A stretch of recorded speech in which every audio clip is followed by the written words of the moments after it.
Agribusiness. Brought to you by Bank of New Zealand. Committed to agri for more than 160 years. With over 100 agribusiness partners across the country, BNZ is local and ready to support your business through the seasons. Wonderful. So on the line now we have Mark Ross, who is the CEO of the Wood Processors and Manufacturers Association, an association I have come to know a little bit about in the last couple of years. And Mark has been leading the charge there after being at the New Zealand Animal and Plant Health New Zealand. Mark, firstly, let's start with the election manifesto the WPMA have. What's your 5 points that you would really like to get across to these politicians? Oh, good morning, Sarah and Andy. Thanks for having me on the show. Beautiful day down here in Wellington and great to see people enjoying the sun. Hey, look, on the manifesto side we released last week, we've got a 5-prong attack to the government opposition parties heading to the election. The first one there is around supporting value-added product. So that's turning harvested logs into product that's worth a lot of money, I guess. So timber and panels, pulp, paperboard, right through to forest products, and putting support into the domestic economy. The second one there is focused around market access and trade. We need to export our product because the market within New Zealand is not big enough, and we're good at doing that. So we need support there. The Indian Free Trade Agreement, we'd love to see that get across the line. We see big opportunities, for example. The third one we've got there is domestic infrastructure, roads, energy. The Resource Management Act is a great example where consents in our sector, examples taking 13 years and up to $2 million just to get a consent to extend a processing plant.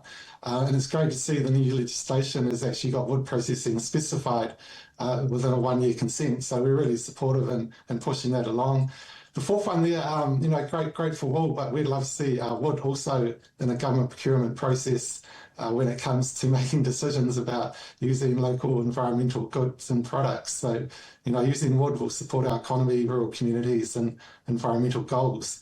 And the final one there we got is around workforce when it comes to health and safety, really important for our sector, plus making sure the skilled workers are there available, whether they're migrant labour or domestic. So your 5-prong approach, and we're going to be pushing that going into the election.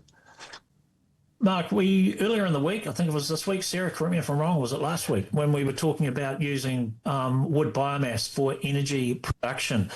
Mark, is that something, we talked to the professor, and forgive me, I can't remember his name, I was busy trying to find it, about it, and he was very bullish on the ability, on the technical side of it, we can use wood for biomass.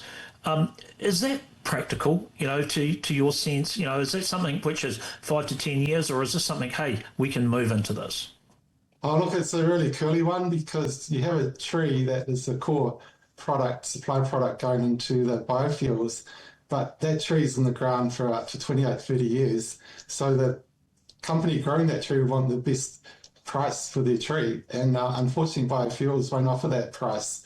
But by exporting the logs or turn it to value added, you get a higher price. So it's sort of a cost, I guess, hindrance at the moment, in that the price that the biofuel people will pay won't match the other price of the trees. So we do have plenty of trees, plenty of wood debris in the ground, but it's been used for other sources, whether it's producing pulp, which will pay a higher price than biopellets, or whether it's being used for other parts of the supply chain. So we're really behind it. I think the secret is to start small.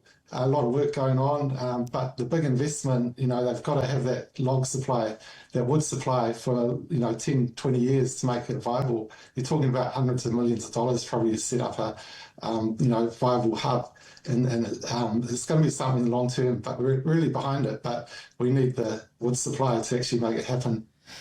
Mark, I really love you to explain a little bit more to my co-host about the power of wood in commercial buildings here in New Zealand and what that procurement policy could look like to ensure that there is investment certainty for processors here at home. Oh, look, sure. We love wood. There's a building going down the road here next to the Beehive, and it's been using mass timber from a couple of local suppliers. and it's the whole look of the wood. You know, people want to hug a tree, but you see wood and you want to touch it versus steel concrete. But a big part of the wood is that it absorbs carbon. So it takes carbon out of the atmosphere, so it can help us meet our goals when it comes to the Paris Agreement, which is really important for the export market. So, and also just supporting local communities. But, you know, wood, it's been used down the road also in the Wellington Thai earthquake, and wood stands up a lot better within an earthquake versus concrete and steel.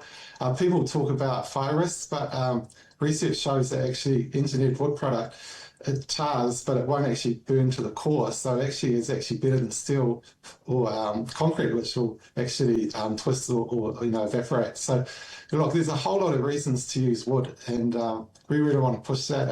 Pine Australia plantations are sustainable. We grow great wood and they're well managed.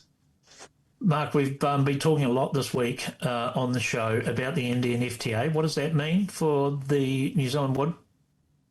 Oh, look, we're really behind it. We pay tariffs from 5 to 11% at the moment on wood products, various wood products, and 95% of those tariffs will be taken away on day one, which will be fantastic for our sector because, you know, it's a low profit margin. You're talking 5 to 10%, that's probably the profit margin.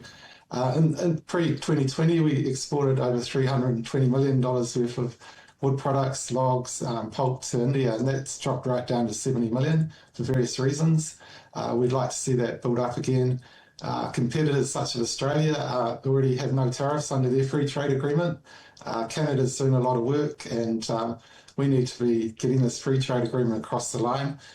People are quite excited about the potential in India, a $1.4 billion population, predicted to be a $1.5 billion wood market, one of the biggest wood markets in the world in the near future. So if we can get across the line, it'll be fantastic. Amazing. Thank you so very much for joining us at the last minute. Mark Ross, CEO of Wood Processors and Manufacturers Association. Look forward to having you again on the show, Mark. And I was just thinking, I think we should get Wayne Mulligan in here to give us a 101 on the work that he is doing with wood, which is mind-blowing in regards to replacing fuel, right? Yeah, no, fantastic. You know, using a whole tree can do chemicals, plastics, you name it. Fantastic options. Looking forward to the opportunities, and thank you for having me on the show. Amazing. Mark Ross, the WPMA. Out on the farm, the right support goes a long way. Speak to your local BNZ agribusiness partner for insight and expertise you need to farm through the seasons.